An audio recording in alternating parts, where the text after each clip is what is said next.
रात का वक्त था। पिया ऑफिस से घर लौट रही थी, तभी उसे किसी के रोने की आवाज सुनाई देती है। वहीं सड़क किनारे एक औरत कंबल ओढ़े बैठी थी। वो रोने की आवाज उसी औरत की थी। पिया धीरे से उस औरत के पास जाती है। माँ जी, क्या हुआ आपको? क्यों रो रही हो? आप अपने घर क्यों नहीं जाती? रोते रोते वो अपने ऊपर से कंबल हटा देती है। पिया उसे देखकर बहुत डर जाती है। तुम तो चुड़ैल हो। मैंने कुछ नहीं किया, मुझे जाने दो। मेरी माँ मेरा इंतजार कर रही होगी। मैं बहुत बुरी हूँ, मुझे तो तुम्हारी आत्मा चाहिए, उसी से मुझे ताकत मिलेगी। चुड़ैल पिया के आगे हाथ फैलाती है और अपनी शक्ति से उसके अंदर की आत्मा अपने अंदर खींच लेती है। पिया वहीं गिर जाती है। सुबह जब कुछ लोगों की नजर पिया पर पड़ती है तो वो लोग उसे हॉस्पिटल ले जाते हैं।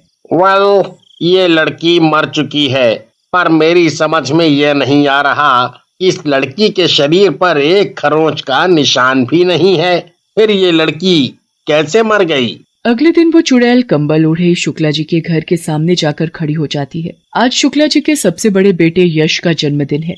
घर में पार्टी चल रही थी। कोई है क्या? मुझ बूढ़ी को कुछ मिलेगा क्या? क्या चाहिए? मैंने कई दिनों से कुछ नहीं खाया, मैं बहुत भूखी हूँ। आज मेरा जन्मदिन है, इसलिए आप अंदर आकर आराम से बैठकर खाना खा सकती हैं। जितना खाना है उतना खाइए। मुझे खाना नहीं, कुछ और चाहिए। कुछ और? क्या चाहिए आपको? चुड़ैल अपने मुंह पर से कंबल हटाती है। तुम तो चुड़ैल हो। हाँ, मैं चुड़ैल हूँ और मुझे खाना नहीं, तुम्हारी आत्मा चाहिए। चुड़ैल यश के शरीर से आत्मा खींचकर अपने अंदर समा लेती है और फिर चुपचाप वहां से चली जाती है।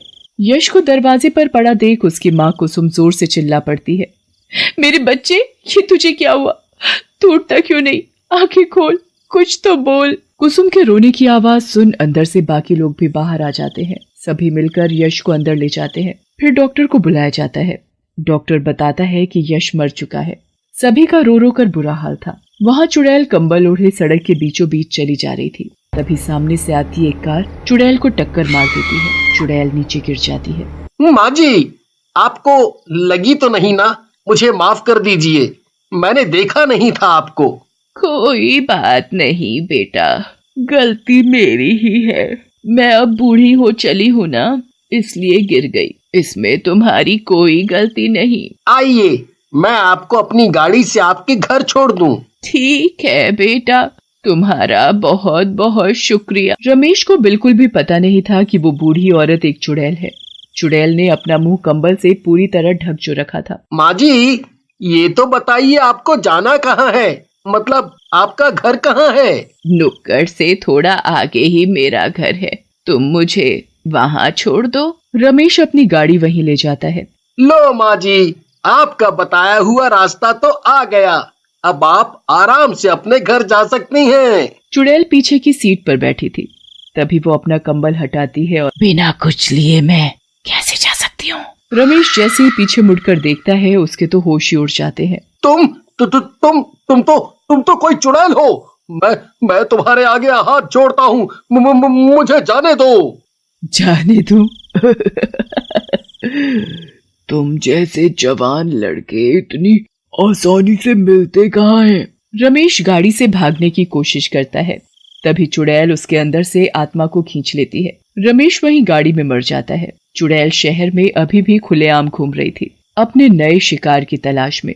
शहर में रोज एक इंसान मरता, पर उसके मरने का कारण अभी तक ना तो पुलिस को समझ आया और ना ही डॉक्टर को। राधिका अपनी माता श्वेता और पिता मनोज के साथ शादी से घर लौट रही थी।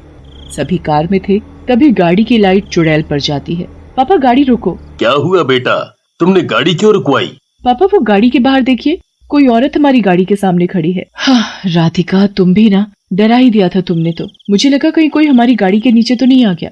माँ, वो बेचारी औरत इस सुनसान रास्ते पर अकेली जा रही है, दिखने में बहुत कमजोर भी लगती है। क्यों ना हम उस औरत को लिफ्ट दे दे, उसे उसके घर तक छोड़ दे। मेरी बिटिया रानी का दिल बहुत बड़ा है, सभी के लिए अच्छा ही सोचती है। अच्छा जाओ, उस औरत को बुला लो। राधिका चुड़ैल के नजदीक जाती है। चुड़ैल ने अपने को पूरा कंबल से ढक रखा था। क्या हम आपको आपके घर छोड़ दें? बिटिया, मेरा कोई घर नहीं है, मेरे बेटे ने मुझे धक्का देकर घर से निकाल दिया है। अब मैं बूढ़ी औरत कहाँ जाऊं? राधिका को उस पर तरस आने लगता है। ये तो बहुत बुरी बात है। अच्छा माँ जी, क्या आप हमारे घर चल सकती हैं? हमारा घर बहुत बड़ा है, आप जब तक चाहे वहाँ रह सकती हैं। मैं अपने पापा से बोलूंगी, आपके बेटे को समझाएंगे और आपका बेटा आपको वापस घर बुला लेगा। मेरे पापा पुलिस हैं। तुम इतना बोलती हो तो ठीक है, मैं तुम्हारे साथ तुम्हारे घर चलूंगी। फिर राधिका अपने माता पिता को सब बता देती है और चुड़ैल को अपने साथ अपने घर ले जाती है। घर पहुंचकर, माँ जी ये खाना लीजिए, खाना खा लीजिए और फिर आराम करना। पर माँ जी, आपने इतनी गर्मी में ये कंबल क्यों ओढ़ा हुआ है? वो मैं बहुत बूढ़ी हूँ ना, तो मुझे गर्मी में भी ठंड महसूस होती है बहुत। अच्छा, वो तुम्हारी बिटिया कहाँ है? वो माँ जी, उसका नाम बिटिया नहीं राधिका है। वो बहुत थक गई थी इसलिए आते ही सो गई। सुबह उसे कॉलेज भी जाना होता है। श्वेता उसे खाना देकर सोने चली जाती है। आधी रात का वक्त था, सभी गहरी नींद में सोए हुए थे। वहाँ चुड़ैल राधिका की आत्मा निकालने की ताक में थी। चुड़ैल चुपके से उसके कमरे में जाती है, पर मनोज को कुछ आहट सुनाई देती है तो वो उठ जाता है। कौन है वहाँ? चुड़ैल मनोज को देखकर वापस अपने कमरे में भाग जाती है। कोई बात नहीं, अभी मैं कुछ दिन और इस घर में मेहमान हूँ, आज नहीं तो कल सही, फिर राधिका की आत्मा मेरे पास होगी। सुबह होती है। राधिका की सहेली चिंकी उसे अपने साथ कॉलेज जाने के लिए बुलाने आती है। राधिका कहाँ हो? कॉलेज नहीं जाना क्या? जल्दी करो, पहले ही बहुत देर हो गई है। तभी चिंकी की टक्कर उस चुड़ैल से हो जाती है और चुड़ैल का कंबल थोड़ा सा उसके मुंह से हट जाता है। तभी चुड़ैल जल्दी से कंबल वापस ओढ़ लेती है। तुम कौन हो? पहले तो कभी नहीं देखा मैंने तुम्हें इस घर में। तभी राधिका आ जाती है। वो हमारे घर की मेहमान है, कल ही आई है।